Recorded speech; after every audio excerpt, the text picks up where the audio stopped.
Welcome back. Joining us on the show now is Shyam Narsaria. He's president of Overseas Agro Traders Association at Myanmar.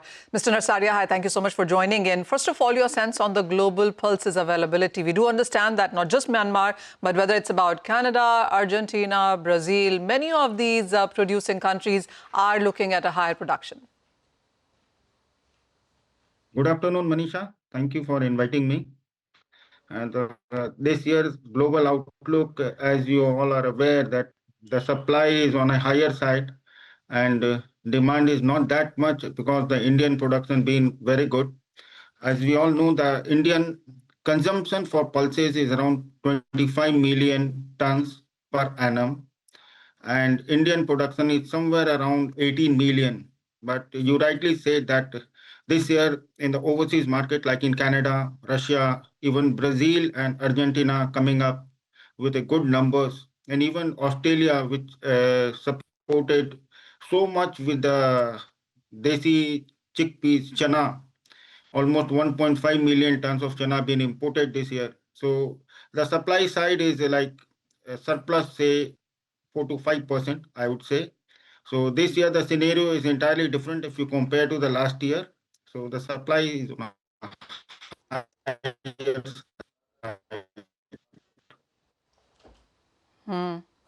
Sure. Mr. Narsaria, last year India imported record numbers of pulses. You do not see those numbers continuing in this year, do you? I think India, this year also the numbers which come to me somewhere between 6.5 to 7 million tons, because this year yellow peas import is very high, almost 2.4 million tons of yellow peas being imported. And then lentils, around 1.2 million tons of lentils will be imported. And then chana, around 1.5 million, which I already mentioned, 1.5 million tons of chana. Apart from this, the pigeon peas, again, over 1 million tons.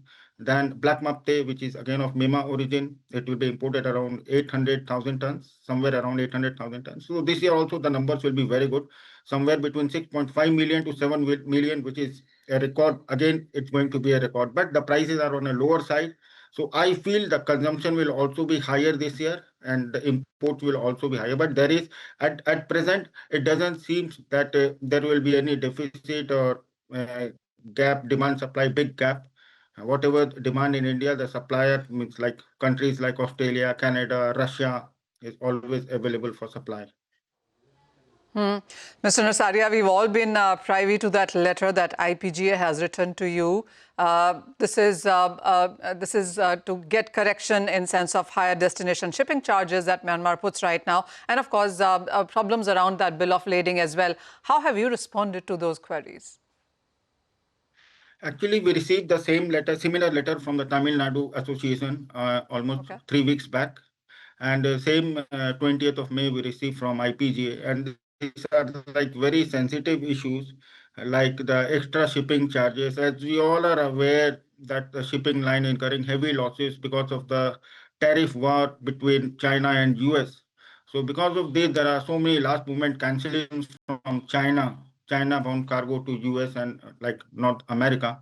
So because of this, all the shipping lines are suffering, and so many reduction in the freight is seen over the last 1 or 2 months. So I think we call a meeting with all the shipping line on immediate basis, and most of them responded that they are not doing and they are not implementing any extra charges. But we understand there are some agents or like the brokers or the freight forwarders, they are making unreasonable invoices and asking the importers to pay higher charges. And they also like threatening that if you don't pay these charges, and they will not release the delivery order. And that may further result to like detention, which will be very high. So we have tried our best, and still we are following all the shipping lines, and we are trying to resolve this issue as soon as possible.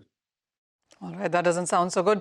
But it's good to know that this has come into light and you are looking at, I mean, everybody's working towards it. Yet and again, a question about India now. As you said, the imports are going to be better. The initial sowing numbers seem good. The monsoon seems quite good this year as well. What does India import in sense of pulses right now? And do you see that dependency going down at all? Or do you think the way the origin countries are now producing pulses, India and these countries, the relationship is only going to get better going forward? See, there was one report from Niti Aayog in February 2024, which says that by 2030-31, the Indian pulses consumption will be around 35 million tons. And the same report says the Indian pulses production will be around 31 million tons. So even the Niti Aayog is counting a 4 million ton shortage.